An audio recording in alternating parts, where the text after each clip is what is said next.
guys, welcome back to Blue Tongue TV. I'm Joe Ball, and what we're going to do today is we're going to have a look at some of the crazy blue tongue morphs that have been progressing over the last couple of years since I was last on your screens. So here we go. We've all known for some time that there's been albinism in blue tongues and hypermelanism. These animals were released to us originally by the guys at Snake Ranch, and yeah, hobbyists all over the place have been sort of keeping these and having fun with these guys. So the question that arose out of this was what would actually happen if we were able to actually pair an albino to a hypermelanistic blue tongue, and indeed what ultimately would be the result when the babies from these guys were crossed back together. So I was fortunate enough to do that. I've been working away on this for the last few years, and I can bring to you the final results today. Okay, so pairing these two guys together, both being a straight recessive trait, the result of pairing these guys was indeed a full litter of what appears to be normal wild type animals. Okay, so here we have it. These guys are actually double heterozygous for both hypermelanism, your black blue tongues, and albinism, your albino there. So yeah, you see those and you think, well, nothing special, but the way recessive genetics works under Mendelian laws is that when these guys are bred back together, you should then start to see both hypermelanistic babies come out and albinos in the same litter, and then ultimately you would then have a 1 in 16 chance of producing an animal that expresses both traits. Okay, so firstly, as we said, by pairing those babies back together, you're going to get in the same litter, you're going to get hypermelanistics and albinos, and that was indeed the case. You've got hypermelanistics here, which also have a 66% possible chance of carrying the albino genetics, and then you also have an albino here which has a 66% chance of carrying the black genetics. On top of that, there is a visual het component with the blacks, so you can almost pick whether the albino is carrying the black genetics, and I reckon this guy is, with the increased orange down the back of the neck there and increased orange through the body. The reason I say the increased orange is because on hypermelanistics you can see the orange that comes through the black scalation there. And for a while before these pairings were done, or indeed after the pairing was done and the double hets were made, there was a little bit of sort of debate as to what the actual hypermelanistic albino animal would look like. And I, for one, always thought, having worked with these black animals, that the ultimate animal had to be a very striking orange, because the effect of our albinism is to take out the black. So in effect, to make that black albino, the albino is going to take out the black and you're going to be left with what's underneath. And looking at it underneath, you've got high orange. Okay, and here we have the animal. As I said before, from pairing the double heterozygous animals, there was a 1 in 16 chance of making the double expression animal. And that ratio sort of stood true, because in the 13 animals in the litter, that there was just one of these guys.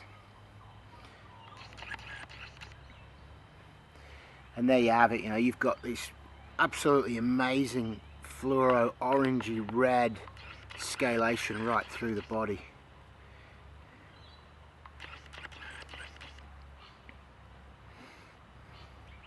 It's considered the correct protocol as well with any new mutation that's made, which has a completely different appearance, is that it has a new name over the technical name. So the technical name is that it's a hypermelanistic and albino, but the name I came up with, I think, that best describes it for me is lava. And so that's what this guy is. It's a lava blue tongue.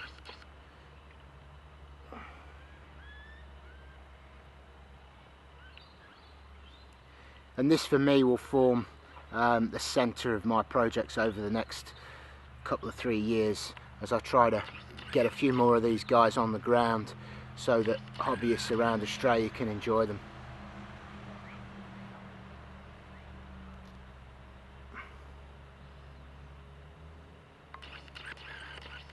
So there we have it, front to back, albino over the hypermelanistic, and the final result.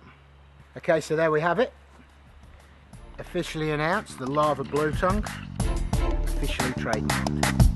Okay, so here's another project that has reached conclusion, if you like, since we were last on air, and this is a project that has precedent. There's quite a few instances where this has been done in the reptile world, and what this is making a snow, which is a combination of two genetics, which are as follows. You've firstly got what we're all very familiar with, which is albinism, which is the inability to produce black pigment, and you can see that through the animal. It's full of oranges, yellows, and the eyes are pretty much red.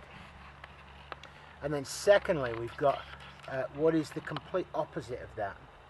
Now this animal here has the inability to produce yellows and oranges.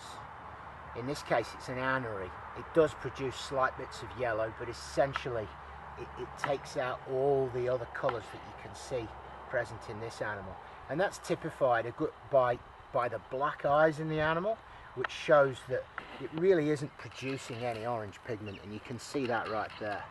So when pairing these together, you've got a total combination of the inability to produce both yellows and oranges and reds, and the inability to produce black. So it would then figure that a double expression of these two genes is going to give you what would be a white animal, or what has been christened a snow.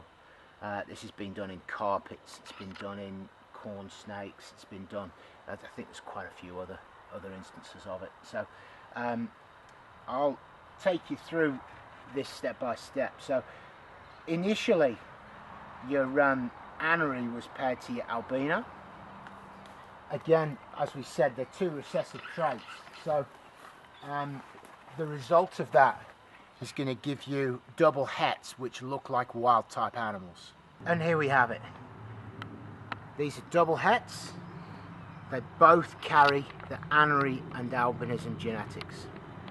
So again, once paired together, you're going to have a 1 in 16 chance of producing your anery albino, which has, as said before, the inability to produce oranges, reds and blacks. Before we get to that 1 in 16 animal, within each litter when you pair the double hets, you're also going to get, as the genetics align in a recessive manner, you're going to get aneries which potentially carry the albino gene, and you're also going to get albinos which potentially carry the anery gene.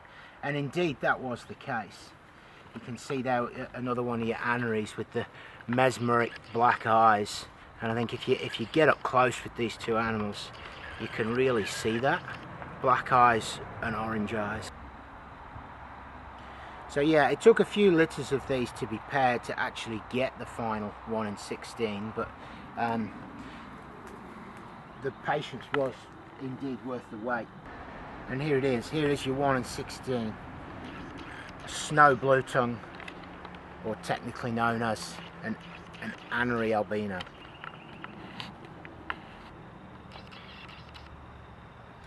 And I think what really makes this guy stand out is when you actually compare it to an albino. So there you have it. You've got,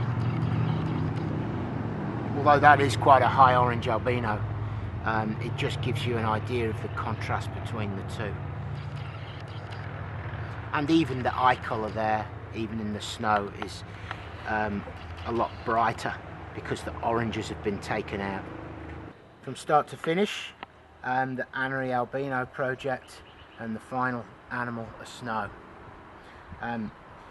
These projects have taken me a few years, and they really are my pride and joy. And I suppose that the greatest testimonial for me, having done these projects from start to finish, is that breeders around Australia, whether it's the new up and coming wannabe breeders or some of the more established breeders, all actually have animals out of these outbred lines forming their projects for replicating albinism in blueies. The original line has sort of disappeared, and these animals now have replaced them, and everyone around Australia which has a similar passion for me to blue tongues is now either keeping animals from this line as pets, or they're using them as cornerstones to their breeding projects.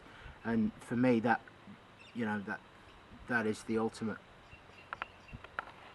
It's great to be able to share these with Australia and other enthusiasts. Okay guys, thanks for watching Blue Tongue TV. I'm Joe Ball, this is Snow, and this is Lava. Catch you next time.